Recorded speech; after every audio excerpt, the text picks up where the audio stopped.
RBC TV 오늘 방송은 우리 이영길 박사님 모시고 누구나 연애에 성공할 수 있는 이상형 찾기라는 주제로 이번 시간엔 출생 순위에 따른 성격 알아보기 계속 진행하고 있습니다. 막내 아이가 예술가 타입이다. 그러니까 이제 앞서서 이렇게 쭉 보면 첫째 아이는 권위도 있고 책임감도 있고 리더십이 있다라고 하셨고, 둘째 아이는 어떻다 그랬죠? 경쟁의식이 있고, 막내 아이는 좀 불쌍한, 단순하죠. 위에서 쭉 내려와 있기 때문에 그런 어떤 이미지를 받았어요. 예. 가운데 있는 중간 아이. 네, 중간 아이가 조금은 안쓰러운 그렇죠. 느낌을 받게 됐는데, 이제 막내 아이예요. 막내 아이가 예술가 타입이고, 많은 자녀들이 있는 가운데 막내로 태어나면 더 이상 이제 동생이 없기 때문에 어쨌든 마지막이지만 그 부모의 사랑은 아낌없이 받을 것 같고, 부모의 사랑뿐만 아니라 형제들, 그 위에 있는 세대 그 형제들의 사랑도 또한 받을 것 같은데, 어떻게 보면 가장 행복한 아이가 아닐까 싶어요. 네. 아닌가요?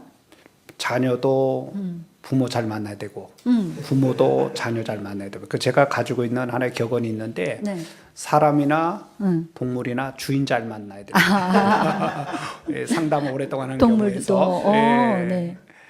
또 학교에서도 선생님은 학생 잘 만나야 되고, 학생은 선생님 잘 만나야 되고, 정치도 마찬가지. 네. 예, 서로의 잘 만나야 되는 것이지, 한쪽만이 뭐 우월성을 가지고서는 어려운 것이죠. 그렇죠. 가정에 따라 다를 겁니다.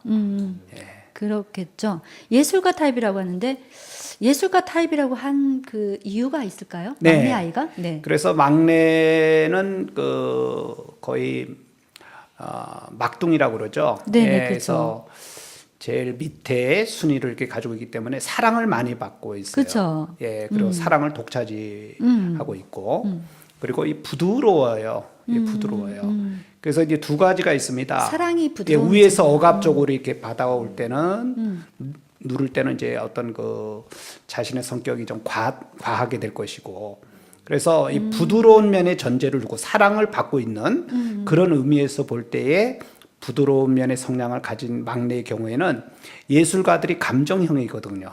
그래서. 예. 사고형을 가지고 있는 사람들은 예술적인 부분에 좀 어려워합니다. 예, 탤런트형도 마찬가지예요. 그런가요? 예, 그 프리차일드가 있어야 자유스러운 어린아이 마음이 있어야, 예, 이랬어야 어떤 그 유순해지고 부드러운 면이 있는데, 딱 너무 고착적이고 딱딱하고 질서가 있고 원칙적이면은 안 되잖아요. 예, 막내는 그런 성향을 가지고 태어난다는 것을 의미하는 것이죠. 예, 그럴 때에 하나의 예술가적인 면이 있다는 것이죠. 예, 환경이나 어떤 교육에 따라서. 예. 그 자유로운 영혼이, 예. 막내가 가장 자유로운 영혼이라는 말씀이거든요. 그렇죠. 막내 아이가 그렇고, 또 외아들도 있어요. 요즘에는 네. 옛날에야 뭐 심지어 12 뭐 그렇게까지도 그렇죠. 맞습니다. 예. 출산하셨지만, 최근에는 우리만 살자 이런 세대도 있고 많으면 둘, 셋, 하나 이런데, 그래서 외아들 외딸이라는 게 최근에는 많을 것 같은데, 모친 콤플렉스 타입? 예. 뭔가요? 모친 콤플렉스 타입이죠. 그래서 왜? 딸의 경우에는 이제 아버지에 대한 콤플렉스가 있고, 그 다음에 아들의 경우에는 모친 콤플렉스. 그래서 모친 마마보이라고 콤플렉스. 그러죠. 그렇죠. 과잉 교육이 이루어졌을 때. 그래서 외동이나 무남 동료에게 시집 가거나 이렇게 장가를 갈 경우에 좀 피곤합니다. 네. 그래서 꼭 그런 것만은 아니고, 방송들을 또 이렇게 보고 계시기 때문에 그런 것은 아니고, 교육이 잘 이루어졌을 때는, 전제가 있을 때는 괜찮은 것이죠. 예. 그렇죠. 예. 그렇죠. 그렇더라도 예. 교육이 잘 이루어지고 예. 또 잘 본인이 성장을 했으면. 그런데 이제 이미 가정교육이 그 사회교육을 받기 전에 먼저지 않습니까? 그렇죠. 예, 그리고 딸의 경우에는 아버지 영역의 교육을 많이 영향받아요. 아들은 어머니의 영역을 받는 것이죠. 그래서 이제 엄부자모라는 이제 말이 있는데, 어머니는 부드럽고 아버지는 좀 강한 그런 면에 이제 어떤 지도성 교육이 이제 이루어지는데 이런 것이 고루 잘 이루어져야 된다는 거예요. 그런데 부모님들 경우에도 한쪽이 교육을 잘 모르거나 어떤 그 방법을 모를 때는 교육에 대한 문제가 밸런스가 깨지게 되는 한쪽으로 것이죠. 치우치게 되니까. 그리고 결국은 자녀 때문에 자녀 교육 때문에 부부 싸움이 일어나는 거죠.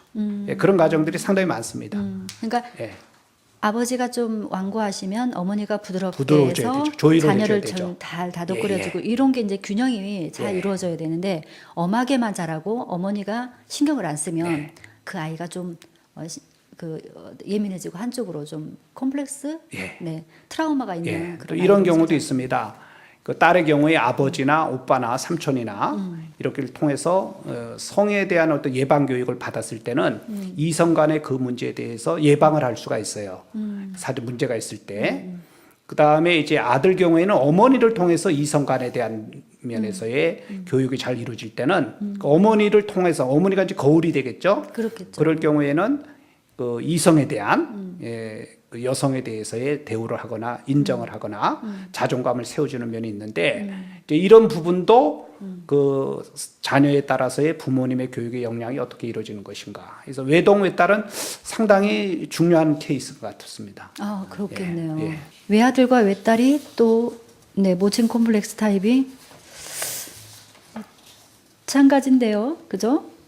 네. 외아들과 외딸.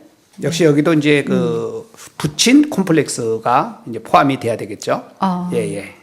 가장 중요한 건 부모가 어떻게 양육을 하느냐, 양육의 태도가 가장 중요한 것 같고, 그리고 그렇죠. 그 양육의 태도에 따른 그 다른 자녀의 관계에서 그 자녀들의 어떤 첫째냐, 둘째냐, 셋째냐가 그 인격 형성이 이 영향을 받을 것 같아서 제일 중요한 게 부모의 교육 태도인 것 같아요. 그렇죠. 양친의 교육이 굉장히 네, 중요하고 또 부친이 안 계시거나 네, 아버지가 안 계시거나 어머니가 안 계실 때는 그만큼 한 자리가 비어 있기 때문에 그것을 누군가가 이렇게 대신 교육이 치워지지 되는데, 않으면 또 언밸런스가 되게 되겠죠. 그렇군요. 예. 그래서 앞서 설명드린 것처럼 사람이 이제 어떤 그 그림을 그렸을 경우에는 그림을 그리는 부분에서는 이미 증후군이 나타나는 겁니다. 증상이 나타나는 겁니다.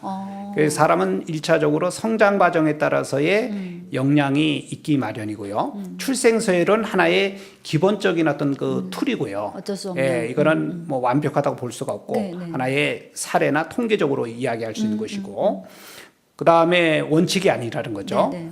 예, 두 번째는 그 과정에서 어떻게 양육을 했느냐. 그 자녀에게 필요한 교육이 이루어졌느냐, 적재적소에 잘 이루어졌느냐, 배합이 이루어졌느냐, 네. 균형이 이루어졌느냐 상태에서의 좋은 역량이 있을 것이고요. 예, 그 다음에 이제 그 결과를 알아보는 아까 사람을 그림을 그릴 때는 네. 부모님들이 교육을 어떻게 했는가 그 역량이 그림에서 다 나타나기 마련이에요. 그래서 20대가 넘는 그 사람들 경우에는 우리가 이제 그 정신병리 쪽에서 임상심리학을 공부하면 이제 정신병리 이제 공부를 하는데 이상심리학으로 알려져 있죠.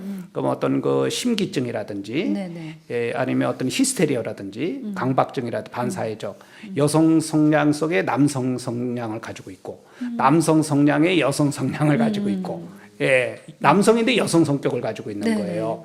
이런 면들이 그 그림에서 10가지 심지어 그 정신 분열 상태까지 우울증 디프레션까지 다 나오기 일반이죠. 아마 결혼 배우자를 선택하는 또 이성을 올바른 이성을 찾는 부분에서는 상당히 효과적일 것입니다. 이런 프로그램을 통해서 자기가 원하는 스타일이 어떤 사람이고 자기한테 맞는 상대 배우자감이 누군지 어느 스타일인지를 체크하고 확인하는 그 기초적인 자료가 될 것 같아요.